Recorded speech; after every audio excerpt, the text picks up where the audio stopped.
it's time to play new character roulette. Who the fuck do we play as next? I can't really guess who we play next, but I can guess who will be in this game, in that Akiyama seems to be a fan favorite, and he was in Dead Souls, so they even put him in the spin-off, and I'm like, okay, well, he's probably in this game. But I don't know who's next. It's gonna be a surprise.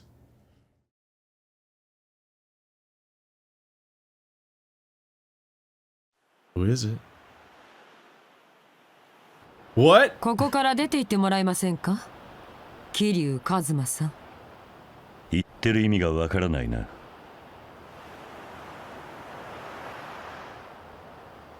あの子を琉球街の本屋で見つけてから1週間。この養護施設のことも、どういう環境で育ってきたのかも、全て調べさせてもらった。もちろん、あなたの前の職業もね。沢村遥。容姿やスタイルは荒削りだけど、間違いなく逸材。磨けば光るわ。私なら彼女をギラギラに光る宝石の中でも特別な存在にすることができる。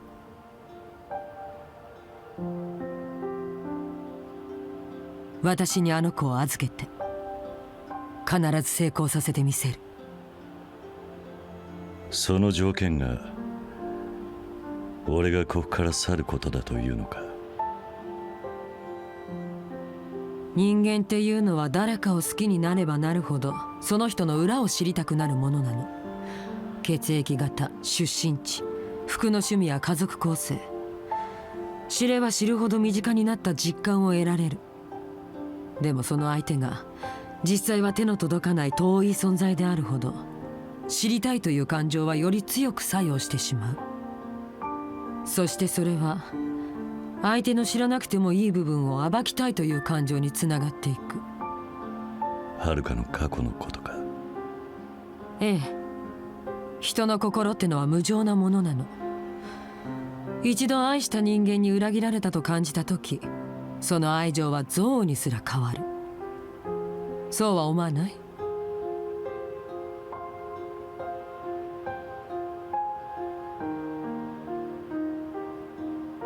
彼女を守るためなの。あなたと一緒にいた過去を消し去ることができれば、私は彼女を守れる。だから。もういい。話は分かった。返事は？俺はここから離れるつもりはない。朝顔の子供たちにとって俺がいなくなることは幸せなことじゃない。俺は必要とされる限りここで生きていくつもりだ。それがあなたの仕事だと？仕事とかそんな軽いもんじゃない。それが俺の生きる道だということだ。用事があるんで失礼する。勝手に帰ってくれ。何にも分かってないのね。道を極めたっていう割には随分世間知らずなのね、あなた。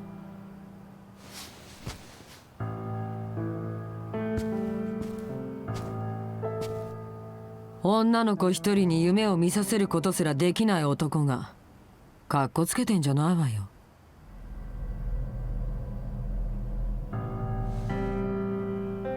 彼女だけじゃない。先日ここを訪れた時分かったわ。朝顔に夢はない。あなたがいる限りずっとね。どういう意味だ？私が幸せと聞いたら、子供たちは皆口を揃えて言ったわ。幸せだって。確かに身寄りのない子供たちにとってここは最高の場所かもしれない。でもね、あの子たちは全員怯えている。何にだ？今だけの幸せが壊れてしまうことに。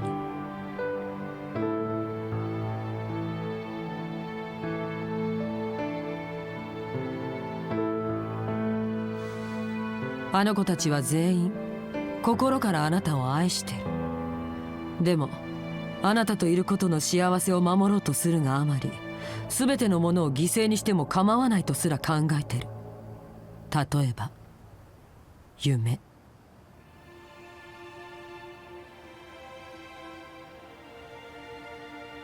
子供っていうのはもっとわがままで、もっと無鉄砲で、もっと自分に忠実であるべきよ。あなたが近くにいると、あの子たちは自分自身の夢を描けない。I'm losing my mind a little bit. So I feel like the game is almost framing her argument like she's in the right, but she's so full of shit. Like, Haruka is underaged. They're all teenagers and children.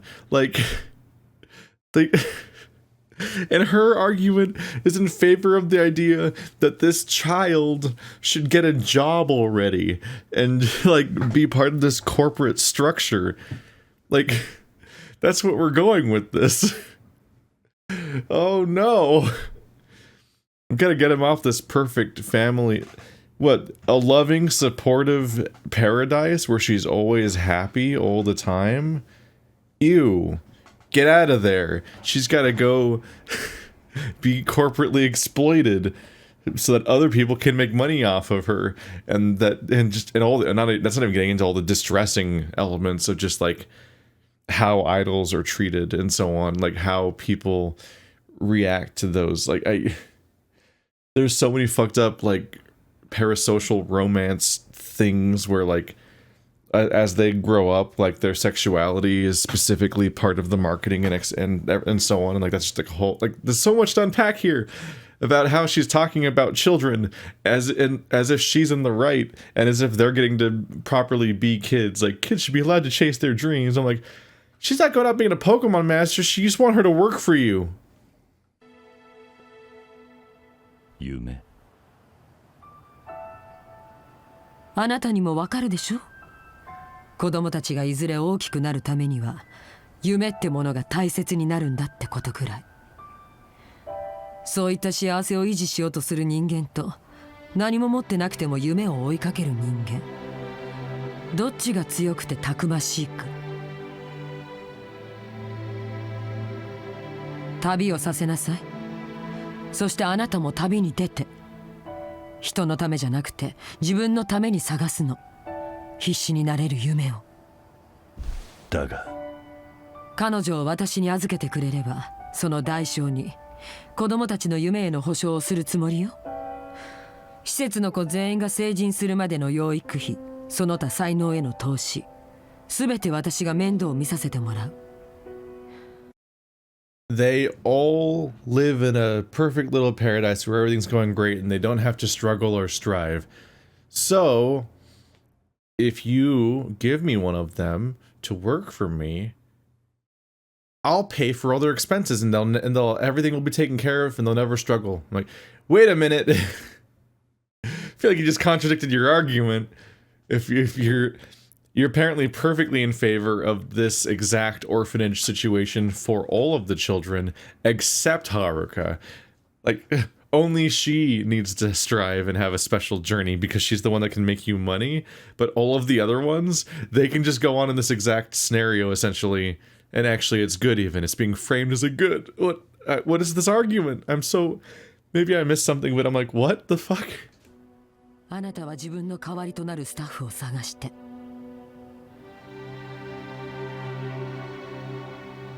安心して。はるかちゃんは絶対に成功する。歌手という道はあの子にとってかけがえのない夢になるわ。私の夢。どうしてそう言い切れるんだ。本当にそれがはるかの夢かどうなのか、なぜあんたにわかる。簡単よ。私の夢も同じだからよ。あんたの夢。そう。夢は必ず受け継がれていく。人から人へ。必ずね。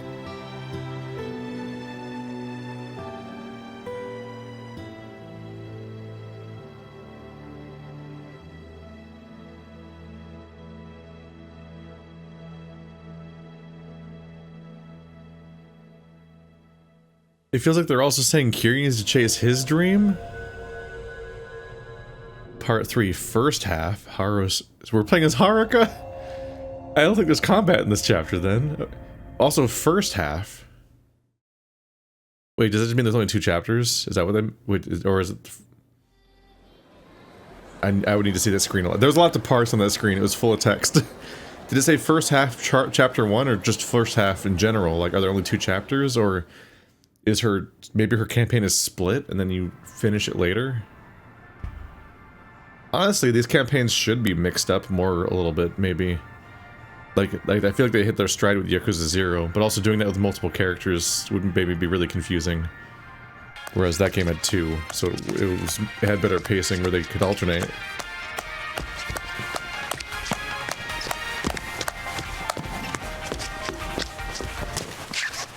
Ciao, ciao, ciao! 何回言わせたら気済むんや。リズムに乗れって言うとるやろ。もう一回行くで。はい。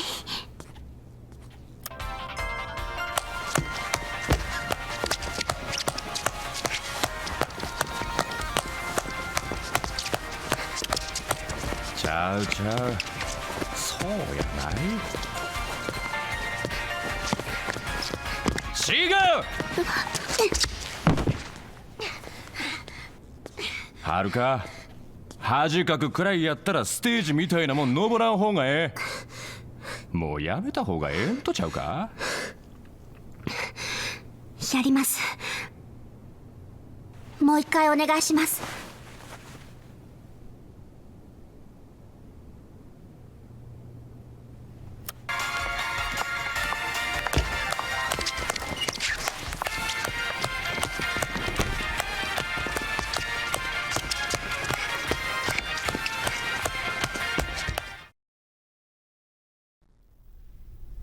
ほな、もう一度初めから。ええか、言っとくけど、こんなの基礎の基礎なんやからな。いい加減できなきゃ、もうやるだけ時間の無駄や。気合い入れとけよ。はい。Oh, because your time's so important. You're getting paid. Were they implying that Kiryu needs to go chase his dream? Is that what they're going for?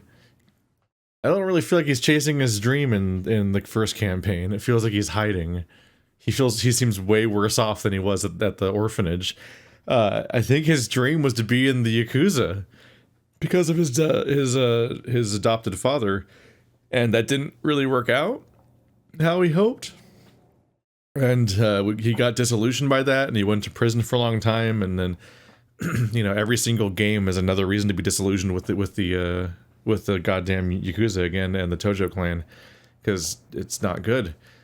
And so by Yakuza 3, he has an orphanage, and he's like raising all these great little kids, and like that seems like the end goal. That doesn't seem like a lack of a dream. That seems like he found a purpose in life and really found a home and was helping a lot of people, and nothing had to change about that. Like that was the only demand for Kiryu to do something else is the fact that they did that in Yakuza 3, and there will ultimately be 6 Yakuza games starring him before his story is supposedly over.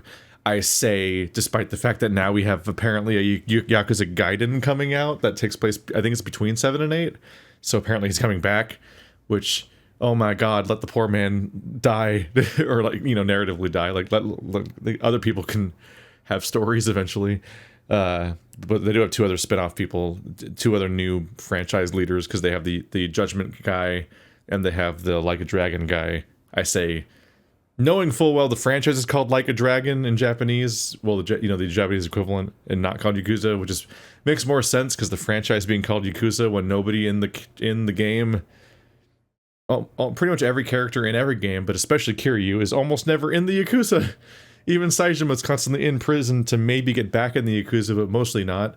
But I can't really accept the idea that Kiryu wasn't living his dream. Like, if anything, I feel like maybe like the fan disappointment, like people that didn't like Yakuza 3, which seems to be common, but I thought that one was alright, actually. Like, I thought that was better than 4.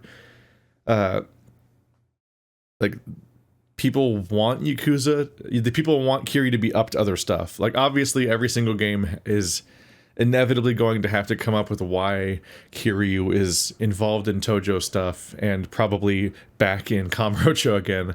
So they kind of wrote themselves into a bit of an obstacle corner a little bit by making him be in Okinawa in the 3rd game, and that being intended to be his forever.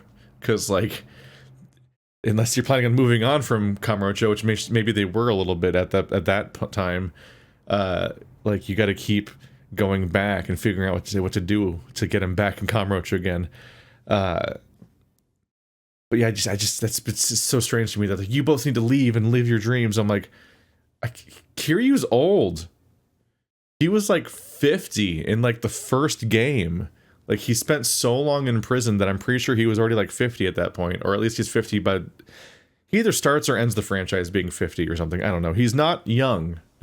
Like, he's at a point in his life where he should, hopefully, that's the goal a lot of us would have, at least, would want to have, like, some kind of status quo, some kind of, like, okay, this is my calling, or this is what I'm doing, and, like, that orphanage seemed to be it.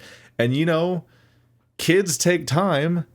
You're gonna be with those kids for a long time. It's like the lifetime of a dog is like how long you're gonna have to be with these kids, maybe longer than that, just to get them through the orphanage process. And that's just one generation of kids. Like, you gotta be in for the long haul. So this weird conversation where it's like, no, your true calling is to abandon these kids and replace them with a new adult figure out of nowhere and have them have that lack of stability. You have to put them through like a metaphorical divorce period. That's great for their development. Like, what a weird fucking argument, but I wouldn't expect much more from somebody who, like, is arguing in favor of economically exploiting an underage girl. So I don't know, man. This all seems kind of fucked. Anyway, rhythm game. I like rhythm games. Let's do this. Button icons move down the 4 lines. Press each button just as it overlaps the circle. The more accurate the button presses, the more you make a row. A bit of results you'll be. Press and hold. Sometimes you press and hold one as a line. Okay. I like rhythm games. Oh. Why does it look like this? Why does it look like that? When they said there was going to be 4 lines, I thought like Guitar Hero, not this random curse for some reason, but they have nothing to do with... Okay. So, before I started doing Let's Plays, I played fucking rhythm games constantly. Like, I've never been, like... It's like with it's like how I played a lot of Overwatch in the recent years. Like, I've never been like fucking esports level at anything, so I'm not one of those people that will blow your goddamn mind or whatever. But like I can play Rock Band on every instrument on expert. Like, that's the most practice I've had singing. But I eventually got there on drums, but that least of all. And I had 1,000 songs. I used to run like a little newsletter for the Rock Band Network community thing, which is the thing where people could submit their own songs if they had the rights to the songs, and they could like do all the charts for the 4 difficulties and the 5 instruments and so on.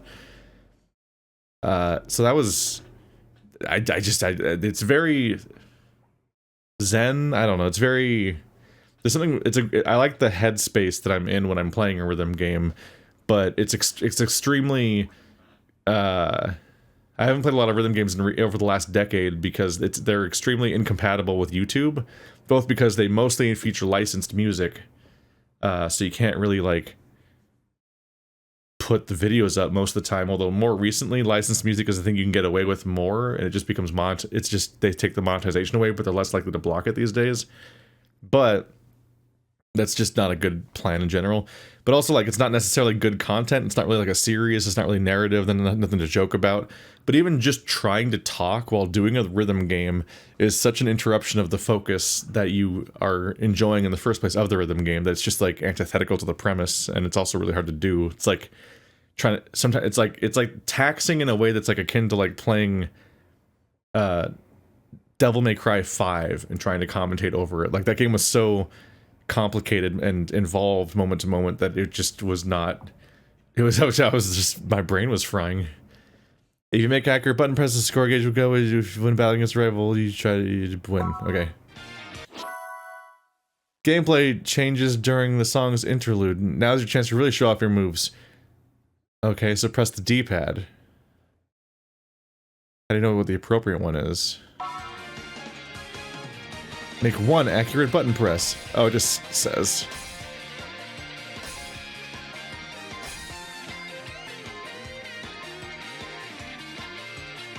The irony is that she's performing, but for who? She's performing for you guys, because I'm looking at all the prompts and not paying any attention to what she's up to.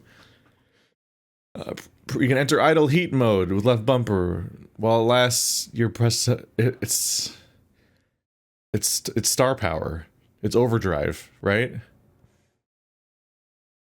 Yeah, it's except maybe you don't have to earn it. Whoop, whoop.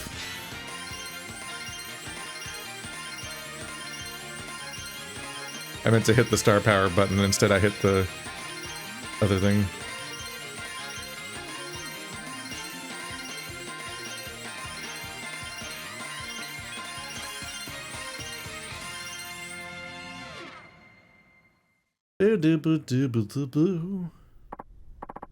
Hey, see what happens when you try? You piece of trash. Alright, well, you can have a 5-minute break, then it's back to work. Right, thank you. Experience points. What do you spend them on? What? Wow, you leveled up your appeal. What? What? What? What? What? What? She didn't sing. What? It keeps, why does it keep going? She literally didn't sing even a little bit. That was a performance practice. Why did her singing level up so much? What? I didn't even do anything. Alright. Haruka's idle ability is raised as she takes lessons and performs jobs using the abilities. Singing improves mainly through lessons. Appeal, jobs, and handshake events. Oh no.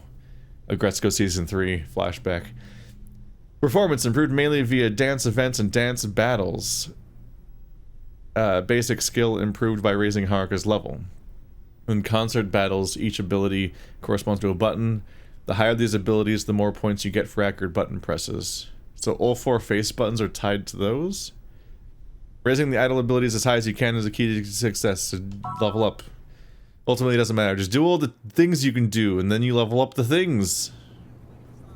Ah, hi. 今、蒼天テレビに出てる。そうです。沢村遥、うちのタレントです。沢村遥さんです。16歳です。沢村は今、うちの一押しでして。そうです。プリンセスリーグで勝てたらメジャーデビューすることになってます。またほんまですか？いやー、その際はぜひぜひ。はい。なるほどですね。了解です。はい。そしたら失礼いたします。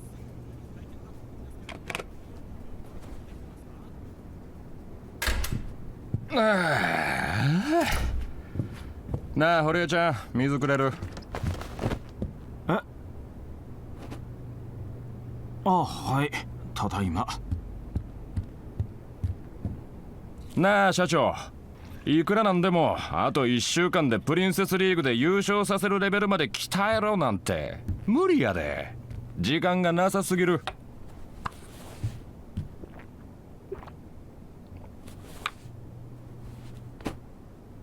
今さら泣き言？プロなら言われた期日できっちり形にしなさい。最初の話じゃ1年がかりで育てるって話だったはずですよ。それが半年って時間がなさすぎですって。歌なら歌、ダンスならダンス、どっちか一つにレッスン絞った方がええんじゃないですか？私はハルカをただのアイドルで終わらせるつもりはないの。確かにあの子は掘り出し物ですよ。動きはいいし勘もええ、ルックスの割に根性もある。なんせこの半年社長が方々を集めた中で逃げずに残ったのはあの子一人だけですからね。なら問題ないじゃない。いやだからこそもっとじっくり育てる方がええんやないかと。口出しは結構ようぎた。あなたは黙って言われた通りにやればいい。それに見合うだけの金は払ってるはずでしょ。社長、沖田さんもはるかのことを思って言うてはるんですし。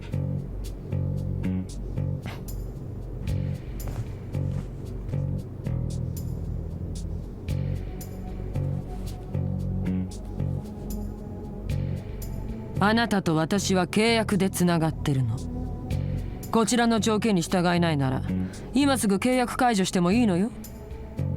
もちろんあなたからの途中解約ということになるからいろいろとそっちが損することになるけど、どうする？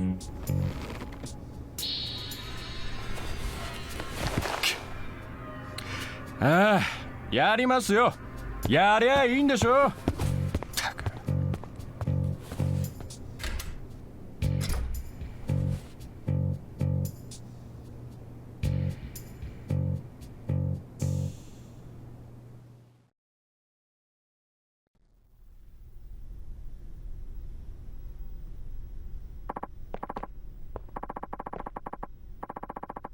Somehow this campaign ends with another conspiracy about like the who's going to be the next Hokage, and we gotta, and whoever she meets at the last chapter she gets shot through a window. Oh no! And now it'll lure us back into the master plan.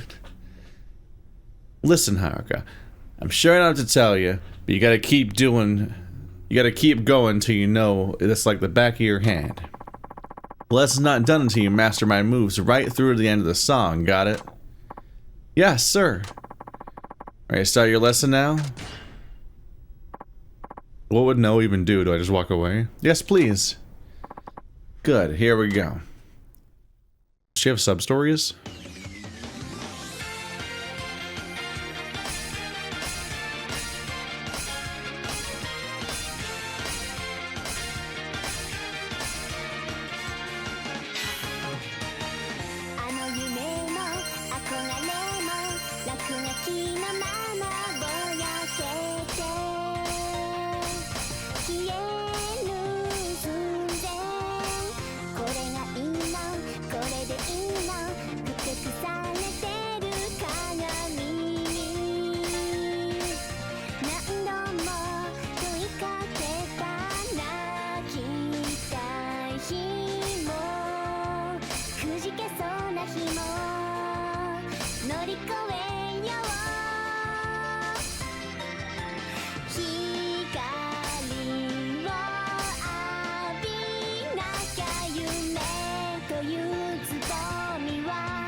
I missed one note. Rank B. Ah!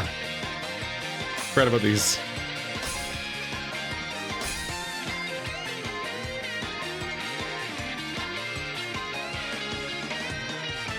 They were ready for my max combo to only be a 10? What the fuck?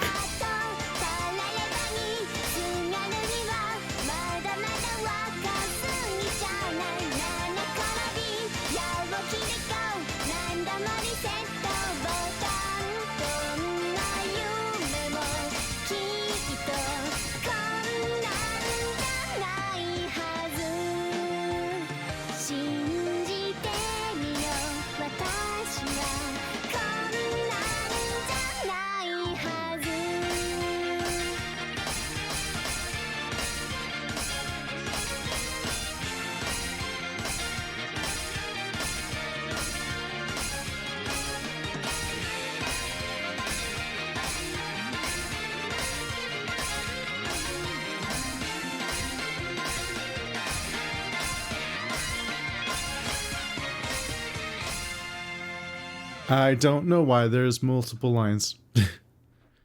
Just to make it more visually interesting, I guess. まあ今のは悪なかったわ。上出来やな。よし、今日はこのくらいでええやろ。明日もきついで。夜遊びせんとしっかり寝ておくんやな。ありがとうございました。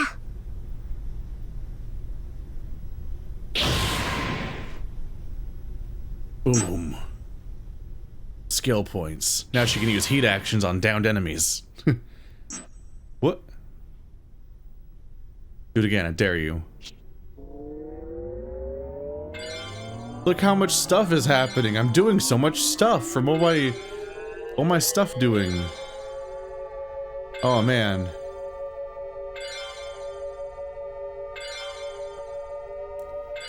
Have I been tricked into playing a gacha game?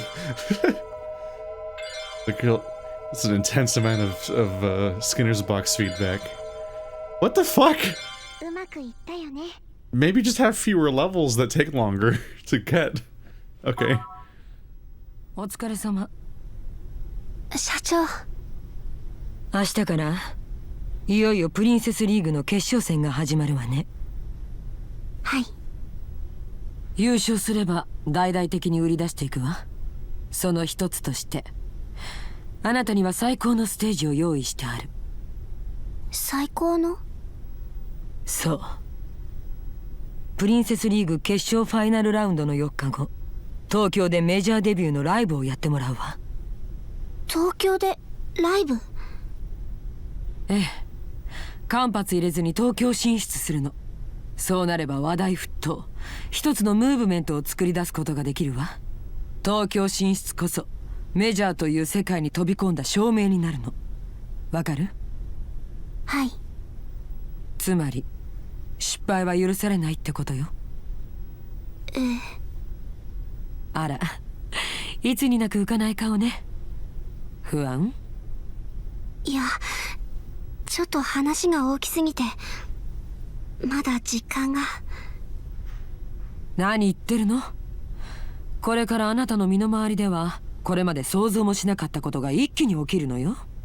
あなたの歌を全国の何十万という人が聴き、何百万という人の目に触れる。浮世離れした体験があなたの日常になるの。ちゃんと覚悟しておきなさい。はい。でもまだ決勝で勝てるかどうか。そうね。でもあなたは負けられないはずよ。あなたが負ければ沖縄の施設への援助は打ち切らせてもらう。あの施設は閉鎖することになるでしょうね。そうなればあなたの帰る家はどこにもなくなる。その意味がわかるでしょ？分かってます。私どんなことがあろうとやめませんから。そう。疲れてるところ悪かったわね。ちょっと葉っぱかけただけよ。あのね、はるか、一つ覚えておいて。アイドルというのは多くの人に愛されなきゃならない。わかる？はい。そして愛してくれる人たち、つまりファンはいろんな言葉や形でその愛を表現する。その全てを受け止めなくてはならない。はい。好きだ、可愛いと言われて嫌な気分になる女性はいない。最初は誰でも有名になった瞬間からその愛に幸せを感じていられるものよ。でもある日気づく。ファンからの愛情は本物の愛情ではないことに。ファンの愛とは一方的なもの。愛と呼んではいても本当のそれとは違う。そしてその現実を知った時、ほとんどの子は潰れて消えてしまう。確かに現実はそうだったとしても、それを理解した上で続けることだってできそうなもの。でもそれがみんなできない。どうしてですか？彼女たちは愛されるということが当然のことだと思っているからよ。普通に両親がいて、普通に教育を受け、普通に育った人間にとって親や友達がいるというのは当然のこと。そんな当たり前の環境の中で当たり前のように人と接し、当たり前のように受けてきた愛情が彼女たちを弱くする。一方的な愛と本物の愛の差がわからない。だから一方的な愛を失っただけなのに自分の愛の全てを失ったんだと思ってしまう。愛されて当然と思っている人間は愛情の形すら認識できないの。愛情の形。アイドルとしての道を選んだあなたが不安に思う気持ちもわかる。でも私は知ってる。あなたはすでに愛されるということがどういうことなのか分かってる人間のはず。大丈夫。あなたならきっとやれる。自分を信じてレッスンを続けなさい。社長。もしかして社長も私と同じような環境で育ったんですか？勘のいい子ね。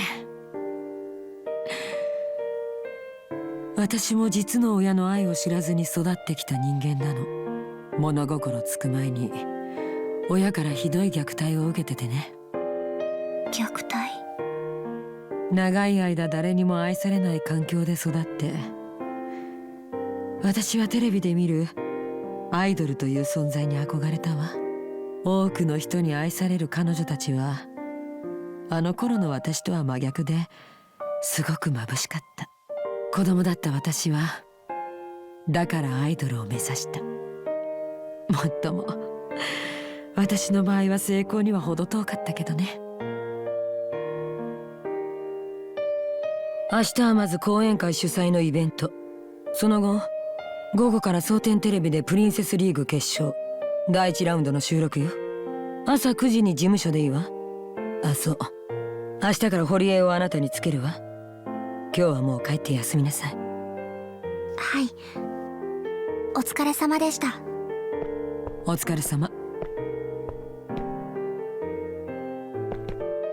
社長、私頑張ります。もちろん分かってるわ。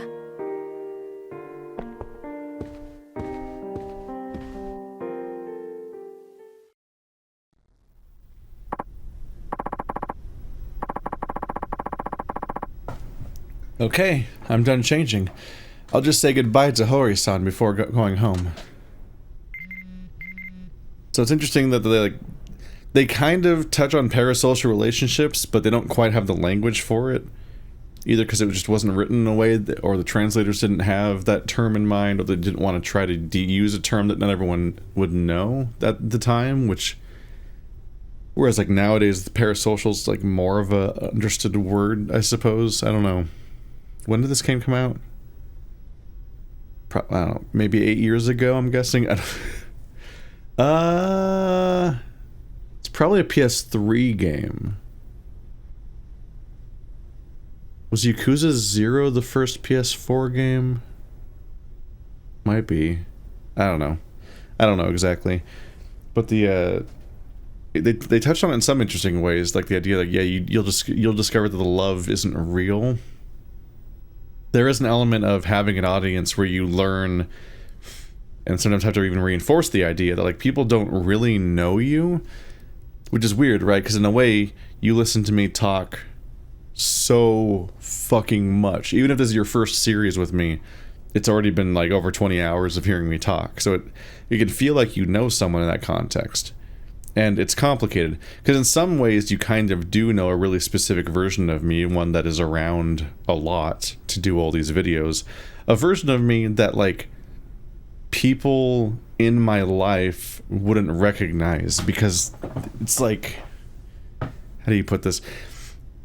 I heard a really interesting line once about how, like... I don't remember what the context was, or who said it, or what. But... there was the idea that when somebody died, like when somebody's friend died, they mourned the fact that they died because, not only because that person was gone, but the version of themselves that they were around that person was also going to be dead and would never come back.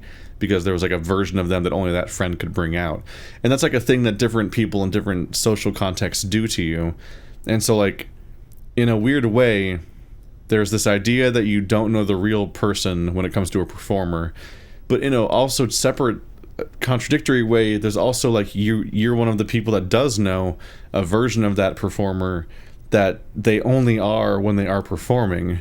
And so like you might think that I'm like this like verbose, outspoken person, and it's like it's weird because like throughout my entire life, the majority of my friends and family, maybe not my friends, but like the most of my family and anyone who just sees me that just knows me in like work context or school context or anything like that, I'm incredibly quiet and awkward and anxious and bad at I'm like incapable of small talk. Like I cannot just like make conversation with somebody when I'm not entirely comfortable.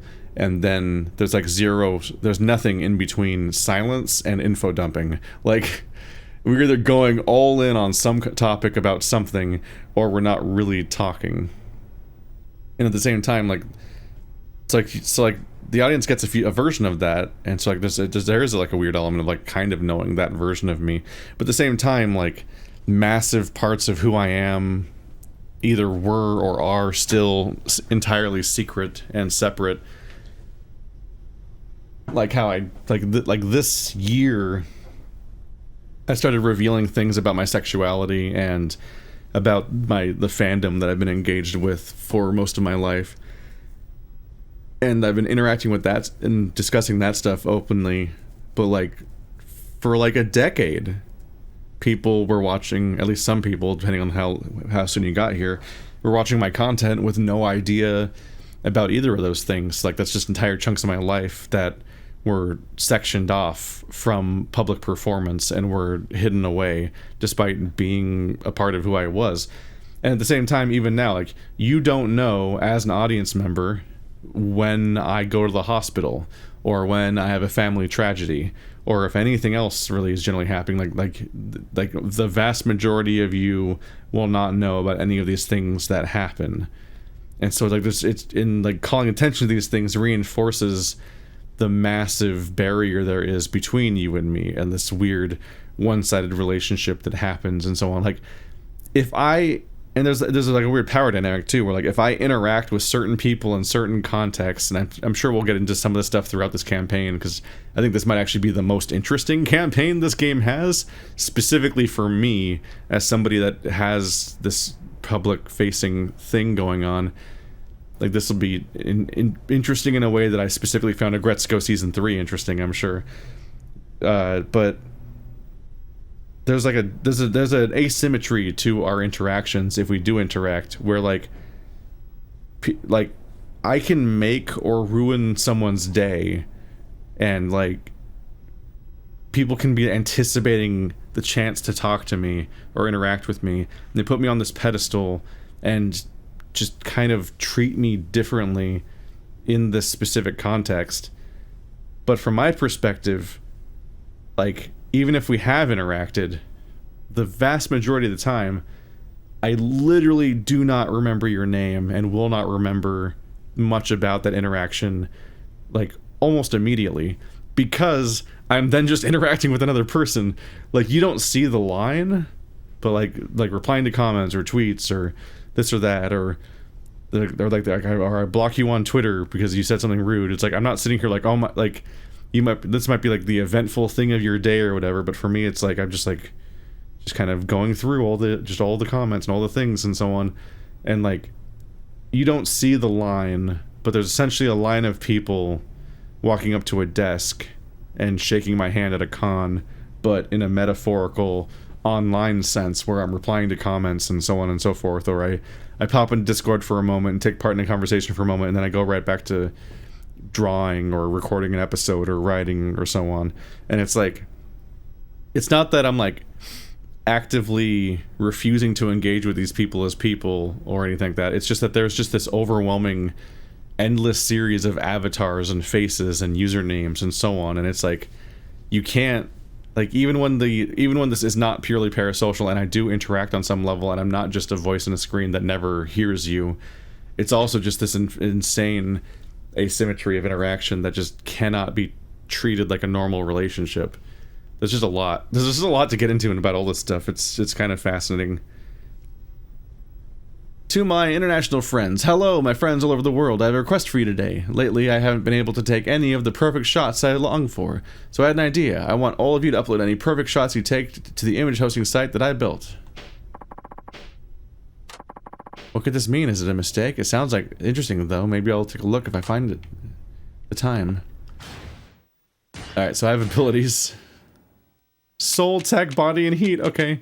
Groove Booster. Wake the fighting spirit that sleeps within you to raise your spirits one level during a dance battle. Raise your spirits by one level during a dance. What does that mean?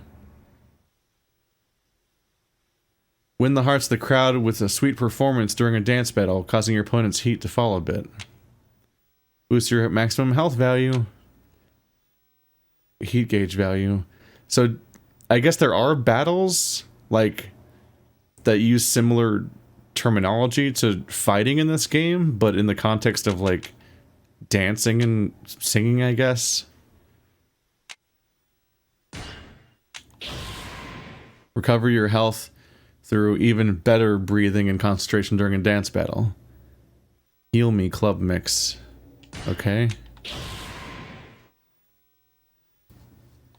Having never done a dance battle, picking dance battle skills seems unwise, but we'll just go ahead and get those out of the way real quick.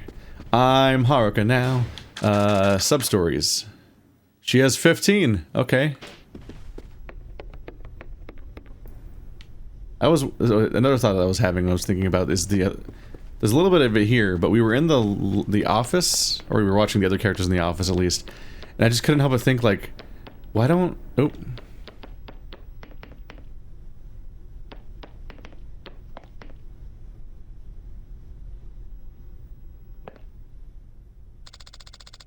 There's something here. Oh, there it is. That's how you do it. I just thought like an idol agency would have posters up of all their like past stars and current stars and whatever, like to hype up how grand their place is. I was just noticing how stark and empty their office is. And like this game's full of office interiors and they're pretty much all completely empty. So like I'm used to that, but the more I see it, the more I have this creeping idea of like, okay, is there just like a refusal to put any decorations up in Japanese offices? And is that, and it's being accurately represented? That they just always have these like depressing white boxes for rooms? Or is this game just under furnishing these rooms in comparison to reality? Because I'm just like, why doesn't this room have anything going on in it? It just seemed odd. Haruka-chan, お疲れ。所長に言われてね、アパートまで送るわ。準備ができたら声かけてくれる？それとももう帰れる？はい、大丈夫です。よし、そしたら行こうか。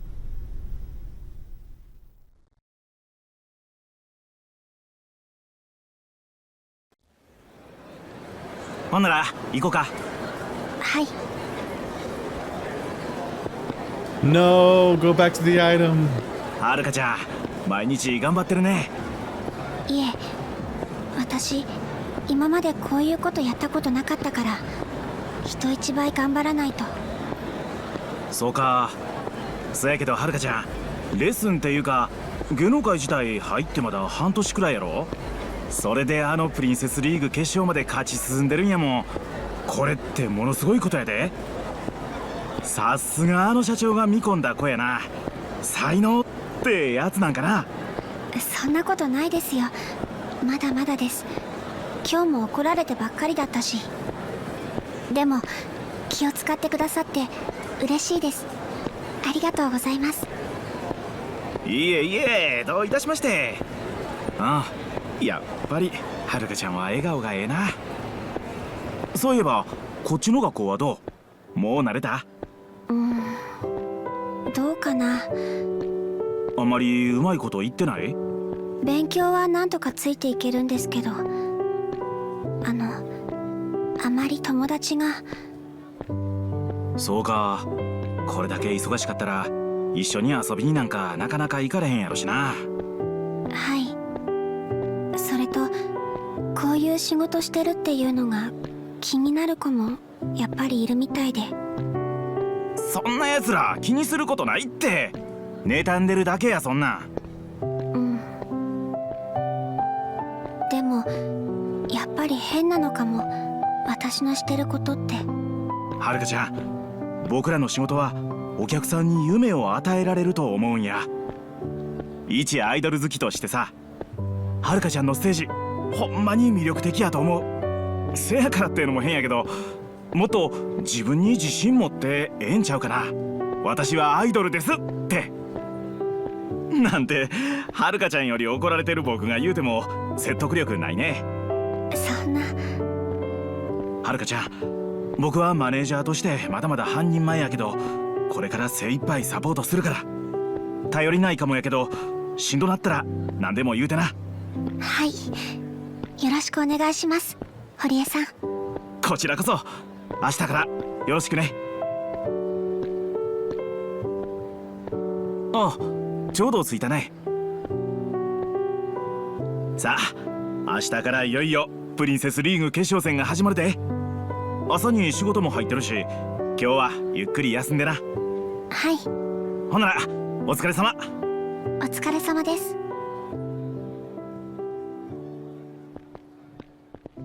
You say get sleep, but what if I did all the side quests instead? They were starting to make me nervous, just their refusal to stop making eye contact the entire walk. I'm like, okay, people that walk together don't just stare into each other's eyes the entire time. I appreciate the attempt to be like, oh, look at them, they're going through the town, and like there's crowd... What are those? Oh, there's slippers. There's like crowd logic happening, and like people are looking around and walking, and it's like, wow, they're really in a city, but like they made eye contact the entire walk, and it was getting distressing. Not yet. Actually, I'm gonna go outside. Am I allowed to go outside?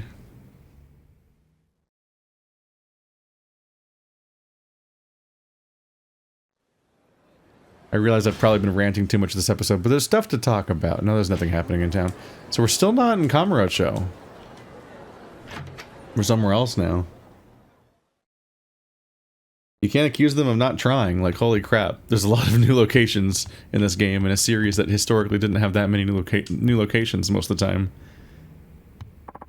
I think Yakuza 2 had Sotenbori, and Yakuza 3 had Okinawa. They often have, like, one new location in a game, not, like, one for every campaign. This is kind of nuts.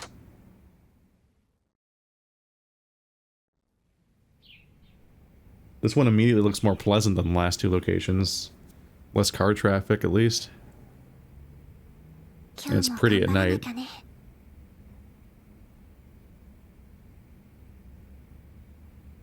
Yeah, I realize I might be ranting too much of the runtime of the episode, but it's just there's stuff to talk about, even if I go too much or whatever.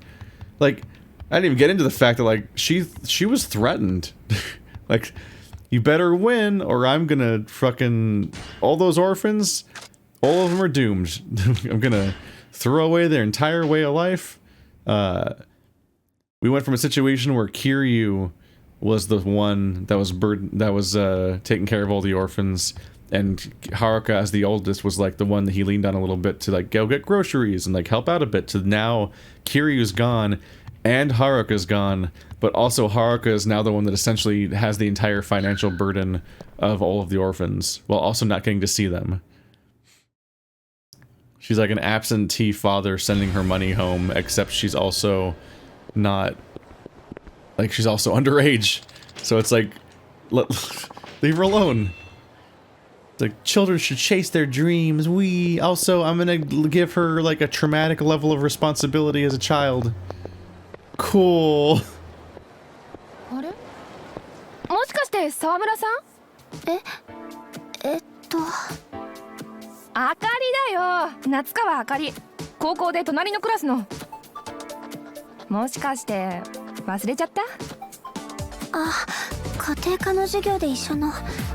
ごめん、私まだ高校であまり知り合いいなくて、同じクラスの人たちを覚えるので精一杯で。まあ中高一貫の私学に高校から入った途中組だからね、私たち。しかも関西出身じゃないからノリに馴染むのも大変だよね。え、夏川さんも関西出身じゃないの？うん、東京出身。お父さんの仕事の都合で今年から大阪に引っ越してきたの。そうだったんだ。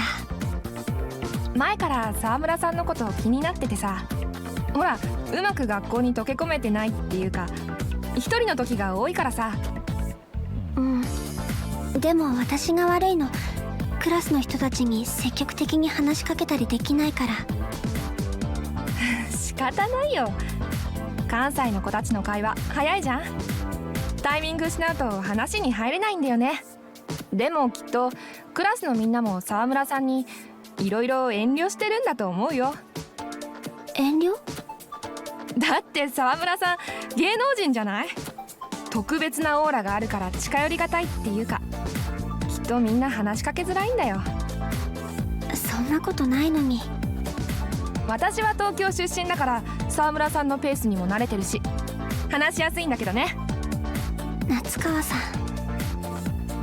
あかりって呼んで。そうだ、私も沢村さんのことはるかって呼んでいい？もちろん。それじゃあ途中組同士仲良くしよう。はるかも学校と仕事の連続だと疲れちゃうだろうし、私が話し相手になるからさ。うん、ありがとう。あ、やばいやばい、そういえば今からダンスのレッスンがあるんだった。ダンスって、あかりちゃん踊り習ってるの？いや、そんなに本格的なもんじゃなくてさ、どっちかっていうと私のはストリート系っていうかさ、街で踊ってる人見つけて一緒に練習してるって感じ。すごい積極的なんだね、あかりちゃん。だってはるかみたいなレッスンは受けられないしさ、自分で頑張ってやるしかないじゃない。踊るの好きなんだ。うん、将来振付師になりたいんだよね。はるかみたいなアイドルたちに一流の振り付けをして一緒に踊るの素敵じゃない？うん。そのために今は自分が誰よりもうまく踊れるよう練習してるんだ。それに蒼天堀はダンサーの集まる街としても有名だしね。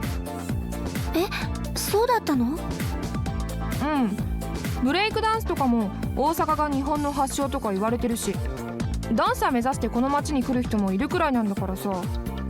知らなかったの？うん、確かに踊っている人たちが多いなとは思っていたけど。みんな街に集まってね、ダンスバトルをして競い合ってお互いの技術を磨き合ってるんだよ。ダンスバトル？そう、同じ曲でお互い踊ってパフォーマンスを競うの。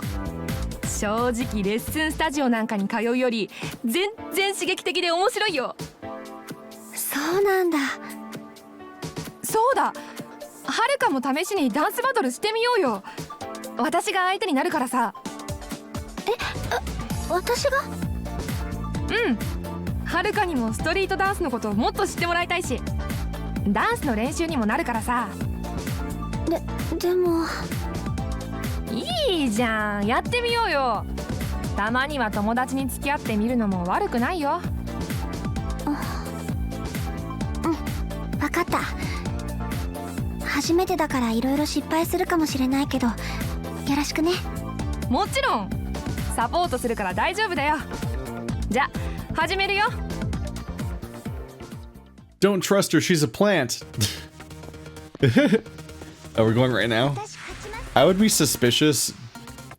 Just as a general rule, I would be suspicious of the fact that, like, seconds after Haruka's like, I don't have any friends though, just like somebody just walks in on the street, like, oh, Haruka, we're friends now. Like, that's for the next scene. Like, that happens so abruptly that I'd be suspicious in any context. Like, I feel like she's a plant somehow. Like, she was brought here by the fucking agency or something to treat her a certain way or so on. and on top of that, she's also a dancer, so it feels extra like this is a trick somehow, or this is like this is planned. But on top of that, we're in a game where the primary friend, close person character of the last 2 campaigns was a traitor. Like, there was somebody spying on Kiryu and manipulating Saejima, and both of those characters, in the process of their job, also fell for them, and it's just like just a huge mess. It's just like they weren't who they said they were, but also they fell for them, and they feel bad about the deception, and they did the same thing twice, and now we immediately have somebody. But like, the problem is that it's also hard to parse those characters from the tutorial characters, because every single Yakuza game also has a dedicated character that's attached to every progression mechanic, and so that's just a thing. Like Saejima and Kiryu both had a guy that just wants to fight you to get you to level up the fighting tree, and then like there's the VR person, and there's the fight with the previous boss's person, and like there's always a person tied to each mechanic that happens in that particular game.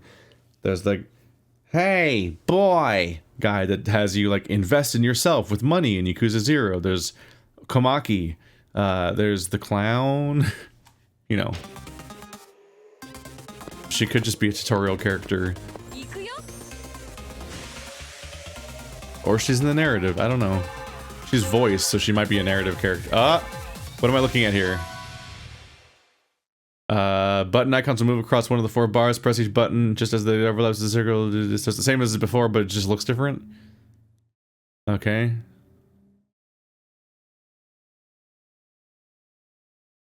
It sounds like you just press buttons, right?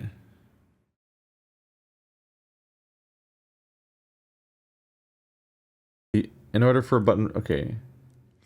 Okay, so it's like the other one, but now we're manually selecting the bars instead of them coming in from across the screen. So it's like a little bit like Rock Band Blitz / Frequency and so on. You're talking to the only surviving Rock Band Blitz fan in the world. I defeated all the other ones in single combat.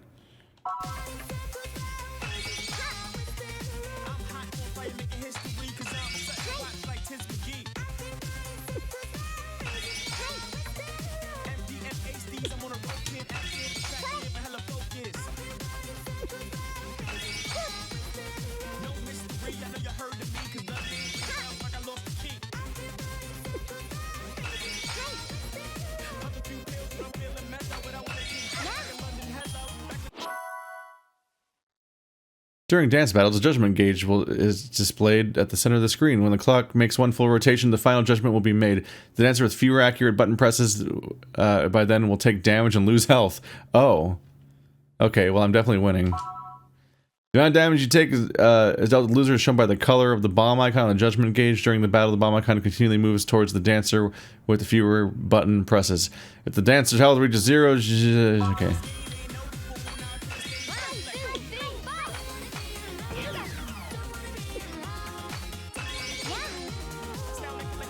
This is a weird layout for displaying the information that's supposed to be conveyed. I do feel like Rock Band Blitz had a better system. Up to and including the ability to, like, just pop between lanes that roll parallel so you can see them all coming. There's just like there's a lack of care about where your eyes would be guided to. That's just kind of like, I guess struggling to look at the screen is the challenge, I guess, more so than even the rhythm. Kind of like the noodle dunking campaign minigame thing. When the heat gauge reaches a certain point, dance heat gauge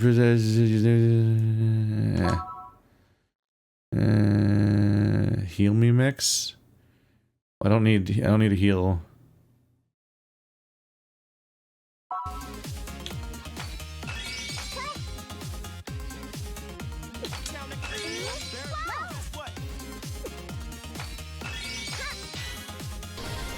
I guess I'll just do this because I have the meter up, but I don't need healing. Oh, it took my heat down, but I already spent it, so ha. I guess if I only have heal me mix, then my heat gauge is useless until I take damage, which is gonna take a while if this game doesn't get harder. It does say easy difficulty on the screen in both the ones we've done so far.